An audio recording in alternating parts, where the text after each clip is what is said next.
Okay, here is a wonderful effect by Werner Miller.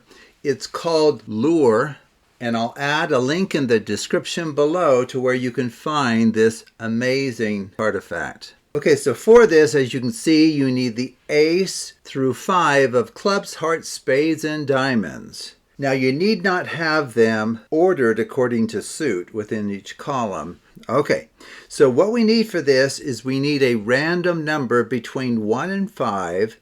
The spectator can choose that number, okay? Well, I don't have a spectator here, so I'll roll a die until we get a number between 1 and 5, and we'll work with that value. Okay, so here we go. I'll go ahead and roll it. Looks like it's a 3. Okay, in fact, I'll set it right up here to remind us that that's what we got. Okay, now from here, what I do is I just take each set of 3 here below the top card, which happens to be a club in each case here.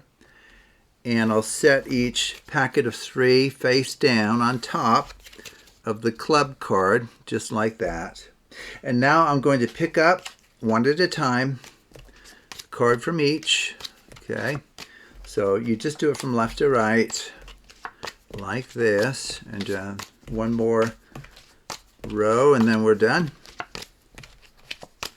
Okay, now at this point, I'm going to use the very value that you randomly chose, or in the case of the die roll, the universe chose for us. So it looks like it's 3.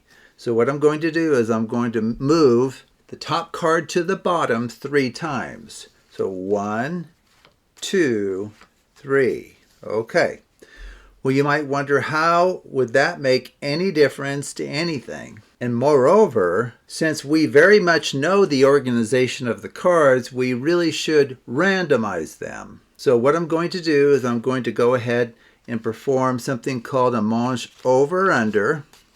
You go over, under, over, under. In fact, I want to show you how well mixed the cards are getting. We'll mix it further in a second. Let me just spread these out. Okay. You can kind of see for yourself that we've started to scramble the colors, the suits, the values together. Now we'll follow that up with another great mixing procedure. It's called the Klondike shuffle. So this is where you take the top and bottom cards off as 1. So you just pull them off as 1. Okay. And then from there, I think we'll just give it a left-right, kind of a classic way to mix cards. A left-right shuffle does a wonderful job because it's splitting cards that were next to each other.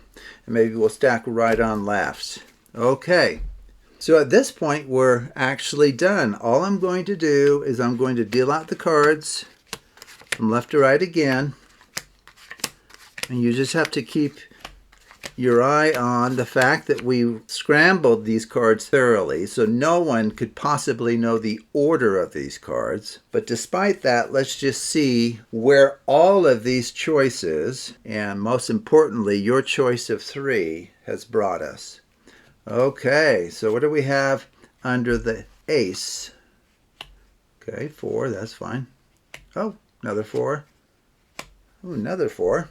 Okay, not terribly great, but I guess we got 3 4s and an ace.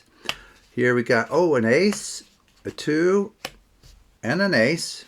What about over here? What did we get? We got a 3, and a 3. I can't believe it. Okay, what is going on here?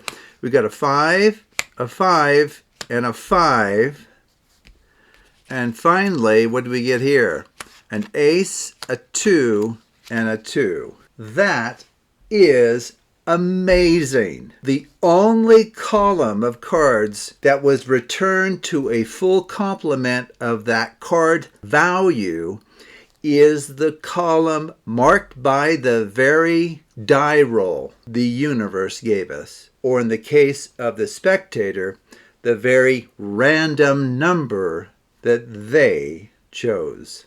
That is amazing. Okay, well, how does this work? Well, you do exactly what I did.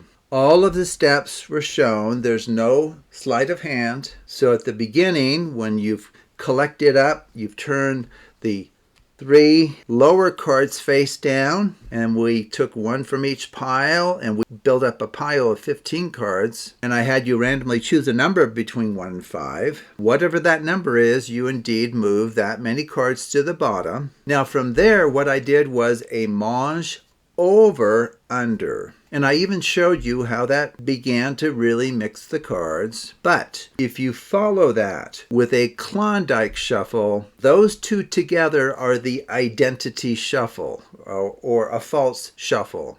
They return the cards to the order they were in before you perform the mange Klondike combo. Now, from there, if you remember, I did a left, right shuffle, and I stacked the right pile on top of the left.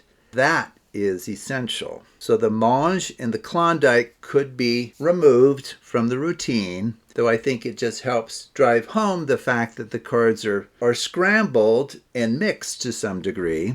But the dealing out into 2 piles and the stacking of the right pile on the left, that you must do. And then from there, you just do everything that I did. I just dealt the cards face down, 1, 2, 3, 4, 5, and build up 5 piles of 3 cards each. And whatever number of cards that you move to the bottom, dictated by the spectator's random choice of a number between 1 and 5, that column of cards, whatever it is, will be the only column of cards completely correct with all 4 suits of that randomly chosen value. So have fun with that, and once again, take a look at the link in the description below to Werner Miller's write-up of this, as well as the link to his entire library of mathematical card effects. So thank you for watching, and I encourage you to take a look at other videos on the Absolute Math Magic channel.